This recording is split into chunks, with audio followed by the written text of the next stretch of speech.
जय श्री कृष्ण दोस्तों, स्वागत है आपका अपने YouTube चैनल संस्कृत धारा में। और मैं हूं आपका अपना एमडी शास्त्री।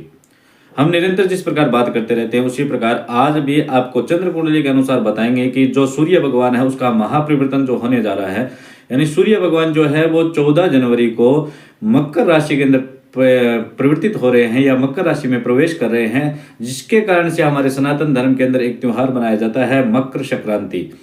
इस मकर संक्रांति को बनाने का मुख्य कारण यही होता है कि सूर्य जो है वो मकर राशि के अंदर प्रवेश करते हैं, इसीलिए इसी को मकर संक्रांति के नाम से जानते हैं।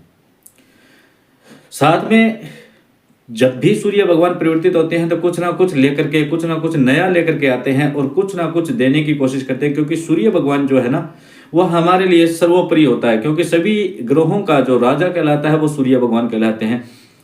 और हमारे यहाँ कह सकते हैं कि सूर्य भगवान जैसा हमारे पास तेज हो, सूर्य भगवान जैसी हमारे पास में बुद्धि हो, विद्या हो, यश हो, मान हो, पद हो, प्रतिष्ठा हो, सम्मान हो, गुरु हो, पिता हो, ये सारी चीज़ें जो है वो सूर्य भगवान का प्रतीक माना गया है। और ये सब की सब वस्तुएं हमें आवश्यकता होती है और मानते हैं इस बात को कि ये चीज़ें अगर हमें मिले, निरंतर अगर हमें मिलती रहे, तो इसका मतलब है हमारा सूर्य ग्रह बहुत अच्छा है। सूर्य ग्रह अच्छा होना हमारे लिए काफ़ी लाभदायक होता है। वैसे तो सभी ग्रह अपने अपने स्थान पर सभी कार्य करते हैं, परंतु सूर्य की अगर हम बात करें तो सूर्य भगवान जो है वह यश, मान, पद, प्रतिष्ठा, पिता, गुरु इनका प्रतीक होता है। शरीर का भी प्रतीक होता है, मस्तिष्क का भी प्रतीक होता है। यानी सूर्य भगवान जो तेज का, ओजस का प्रतीक होता है, प्रभाव का प्रतीक होता है, साहस का प्रतीक होता है, आत्मबल का प्रतीक होता है। यानी सूर्य के बिना कुछ भी नहीं है।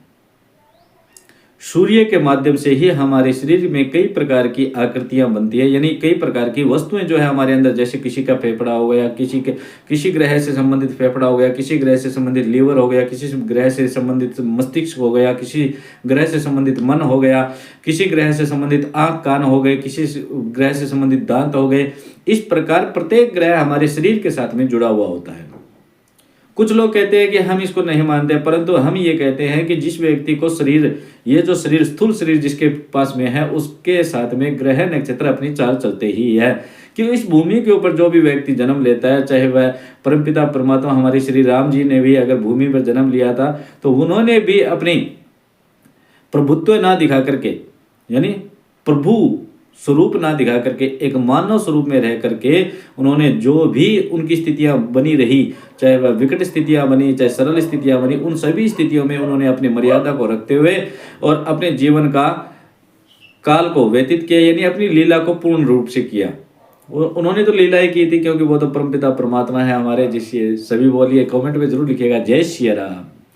चलिए फिर चलते हैं अपने आज की राशि के बारे में। आज हम बात करेंगे मिथुन राशि के बारे में। मिथुन राशि के जातकों के बारे में बता देते हैं। सूर्य भगवान जब 14 जनवरी को परिवर्तित होंगे तब वो उनको कैसा प्रभाव देंगे और 14 जनवरी से पहले वो किस प्रकार का प्रभाव दे रहे हैं, क्योंकि पीछे हर महीने के 14, 15, 16 तारीख को सूर्य भगवान क्या होते हैं, परिवर्तित होते हैं और हर महीने में एक बार परिवर्तित जरूर हो जाते हैं और अगली राशि में प्रवेश कर जाते हैं। तो अब जैसे परिवर्तित हो रहे हैं, जैसे पहले की बात अगर करें मिथुन राशि वालों के लिए, तो सप्तम भाव के अंदर सूर्य थे जो गुरु का भाव था और तृतीय से होकर के जब वो हमारे केंद्र में विराजमान थे, तो इसलिए आपके लिए बहुत ही गजब का योग बन रहा था। यहाँ पर भी आपके करियर में, व्यापार में अनेक प्रकार के काफी लाभ मिलते हुए भी आपको दिखाई दे रहे थे। आपके मन के अंदर भी कुछ शांति दिखाई दे रही थी, आपको आध्यात्मिक होते हुए दिखाई दे रहे थे। परिवार के अंदर कुछ समझते सुलझाते हुए भी दिखाई दे रहे थे। परिवार में आपकी महत्वता बढ़ती हुई, आपकी जिम्मेवारियां बढ़ती हुई, आपका नेतृत्व बढ़ता हुआ भी यहाँ पर दिखाई दे रहा था।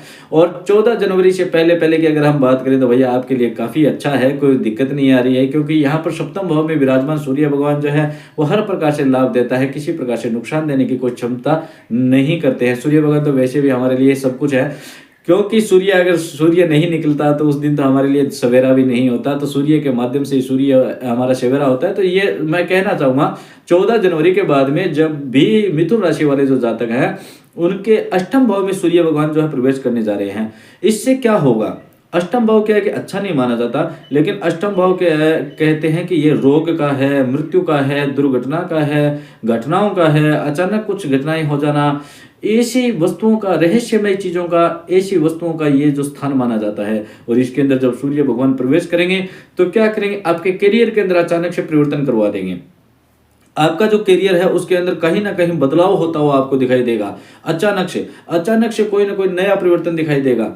अष्टम भाव में रहस्यमय भाव होने के कारण इसके अंदर क्या है, 14 जनवरी के बाद में आपको सोच समझ करके निवेश करें। यानी आप कहीं पर भी निवेश कर रहे हैं, चाहे वह भवन लेने में या प्रॉपर्टी लेने में, किसी वाहन लेने में, या फिर कोई अन्य कार्य में अगर आप कोई भी निवेश करना चाहते हैं तो उसके अंदर बिल्कुल सोच समझ करके, एकदम निरंतरता निकाल करके, ये देख करके कि भी हाँ हमें किसी प्रकार का कोई नुकसान होता हुआ यहाँ पर नहीं दिख रहा है।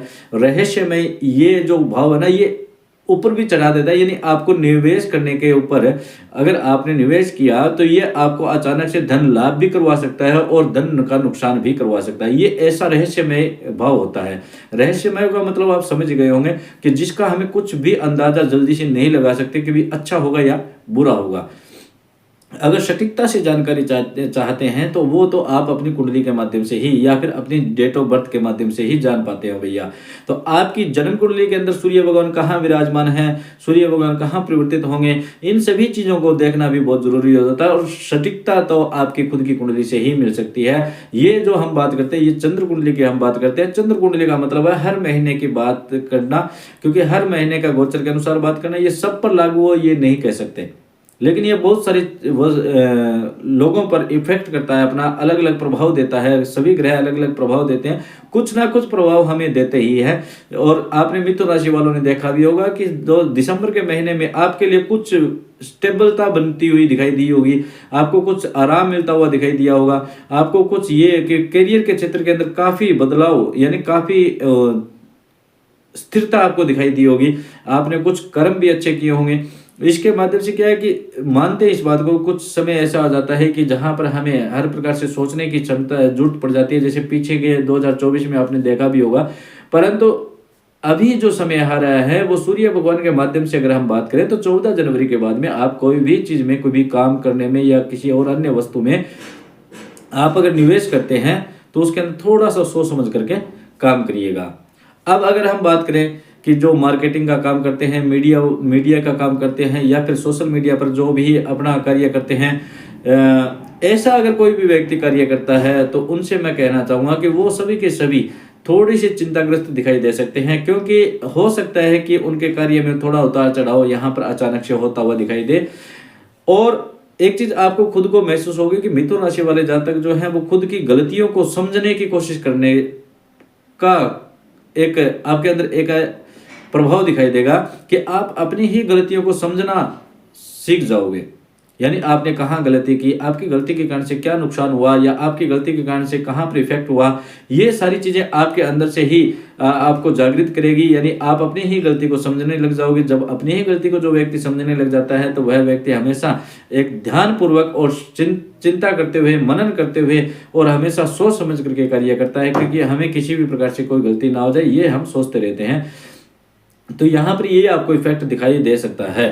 वैसे आपकी जन्म कुंडली के अनुसार इस भविष्यता सटीकता से मिल सकती है। यहाँ पर अगर हम बात करें तो भैया आपके लिए वैसे और कोई यहाँ पर कोई बड़ा खतरा नहीं बता सकते। स्वास्थ्य में थोड़ा सा उतार चढ़ाव, जुकाम, बुखार, खांसी हो सकती है, थोड़ी सी एसिडिटी की दिक्कत हो सकती है। और पाचन क्रिया का थोड़ा सा ध्यान रखिएगा भैया, क्योंकि पाचन क्रिया में थोड़ी सी, क्योंकि खान पान के माध्यम से दिक्कतें हो सकती है।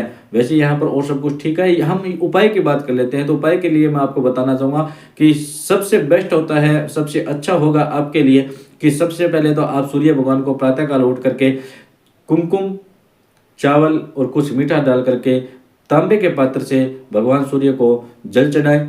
सूर्याय नमः, भास्कराय नमः, दिनकराय नमः इति नामों के साथ में, इन नामों के साथ में आप उनका उच्चारण करते हुए उनको जल चढ़ाइएगा, उसको नमस्कार कीजिएगा।